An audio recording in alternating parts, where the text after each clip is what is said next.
Okay, so hello, we're gonna start our Roman goblet today. So here are the two examples of finished goblets because we're going to be cutting today, putting the Mod Podge and colors on there, and then next week we'll add the gold and those little details like that, okay, for our little goblet.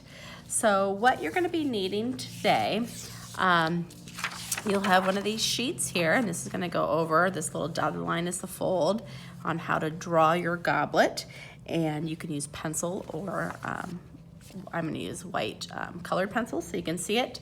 We're going to have a little container of Mod Podge, brush, and then lots of little pieces of tissue papers, all sorts of colors, okay? So this is what we're going to end up getting today. Now mine's all dry and shiny. Yours may be a little white, because that's what it's going to look like before it dries, but it will dry clear just like this, okay? And I want you to notice that the goblet, this is the goblet part, that's where you would put your drinks in.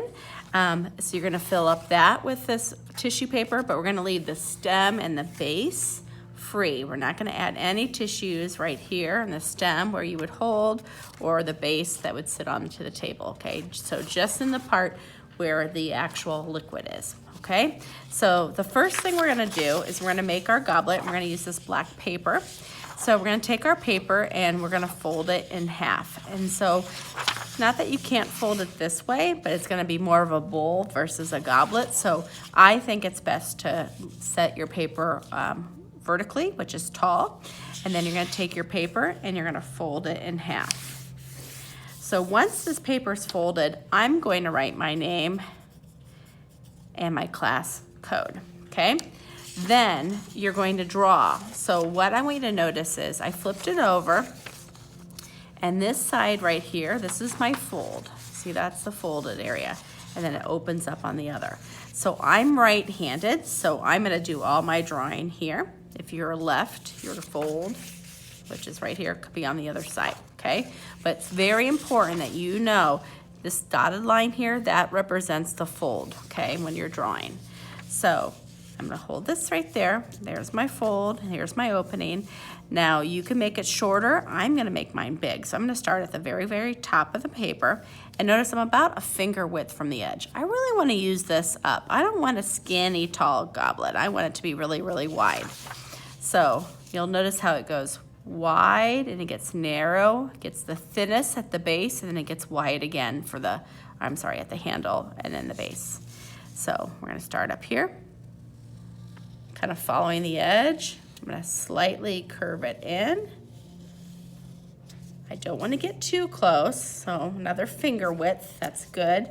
And I'm gonna go down and back out like this. So it's nice and wide. And before you do any cutting, make sure you double check. Okay, so there's my fold.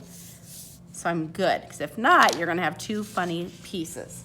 The next thing we're gonna do is cut it.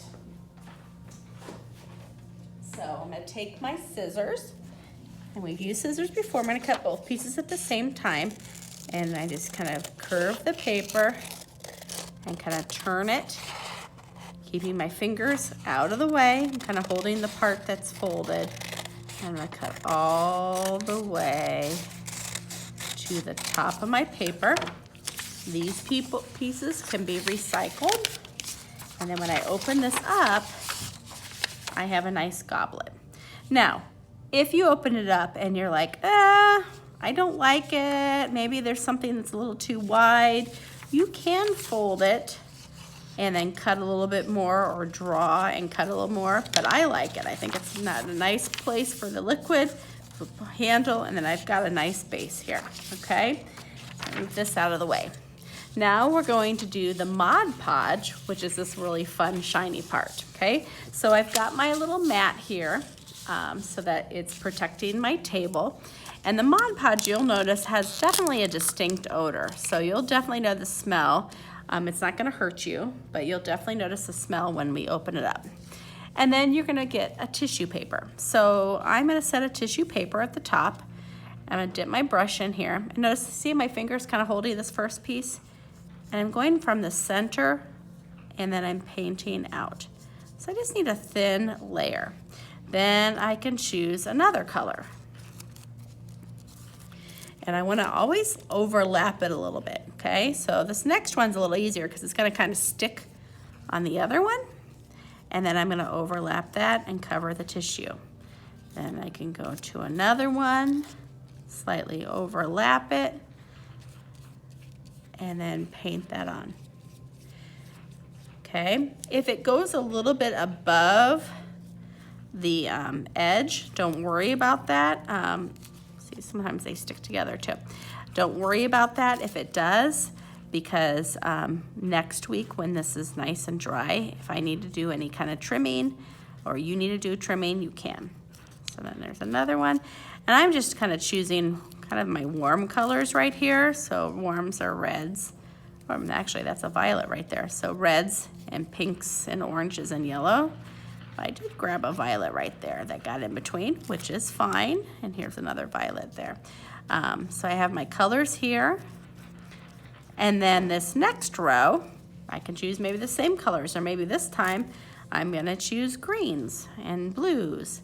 And you can see that it's just a matter of layering. So it just takes some time, but you're gonna fill it up until you fill up all these spaces, making sure I kind of slightly overlap each one when I'm painting it down, okay? And notice sometimes it picks up some of the color in the tissue paper, but that will dry clear. So this is one that's completely dry. So this is what it looked like before, and this is what it looks like after it's nice and dry, okay? So you're gonna do this tissue paper thing all the way along here, and then I'm gonna stop it right there. So at the handle, okay, or where you would hold it, or the base, you're gonna leave that black, okay? We'll worry about fixing and decorating that next week, okay? And then when you're finished with these, you're gonna make sure these are gonna go in the sink so I can wash them. These are gonna go on the drying rack or a flat surface so that they are ready to go for you for next week, and then you'll have your goblet.